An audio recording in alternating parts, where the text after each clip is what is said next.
العرب ما نسيبورتيهمش كي تونس كي المروك كي هذوك السعوديه ما نسيبورتيهمش. انا ان شاء الله هذوك بريمياتور يخرجوا يخرجوا بريمياتور ان شاء الله في ليبوا ما يقيسوهاش في البارة وين ما يديروهاش ما كاش اليمين ان شاء الله يخرجوا. حاجه المليحه اللي في قطر كاين ناس راح تدخل الاسلام والعرب راح يخرجوا بريمياتور. هذا ما كان ان شاء الله تخرجوا بريمياتور. انا ما سيبورتيكمش خاطش علاه انتم كي تديروا حاجه تفرحوا بالجزائر انت ما تفرحش بينا كامل يا اخو. انا نقول لك صح انت ما تفرحش كاع بينا وان شاء الله تريمينا بريمياتور والله ما تجوز ان شاء الله باذن الله فيها خير ان شاء الله.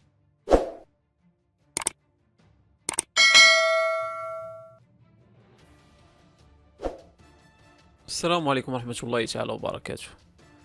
نتمنى أن جميع الإخوة المغاربة أينما كانوا يكونوا بخير وعلى خير، خصوصا وأننا على بعد ساعات من بداية المقابلة ديال كرواتيا والمغرب، فبالتوفيق للمنتخب المغربي.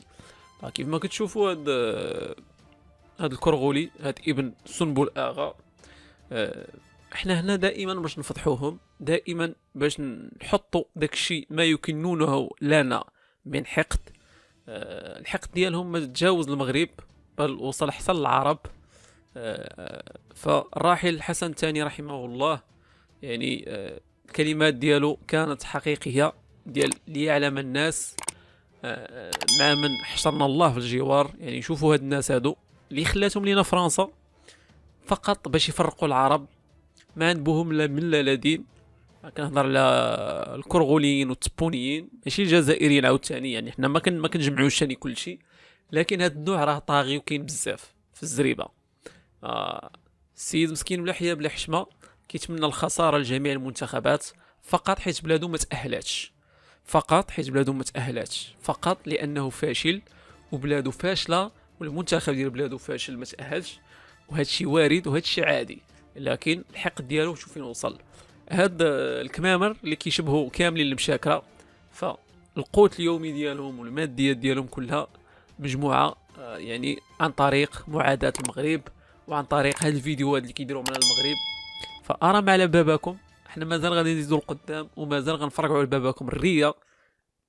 يعني احنا كنديروا النجاحات وانتم مورانا كتنبحوا، فاي نتيجه غادي نتقبلوها اليوم ما عندناش مشكل نخسروا، ما عندناش مشكل نربحوا. الحمد لله وصلنا للمونديال وانت تفرج فيه خلف الشاشات. تبارك الله عليكم والى اللقاء، وان شاء الله الرباح للمغرب.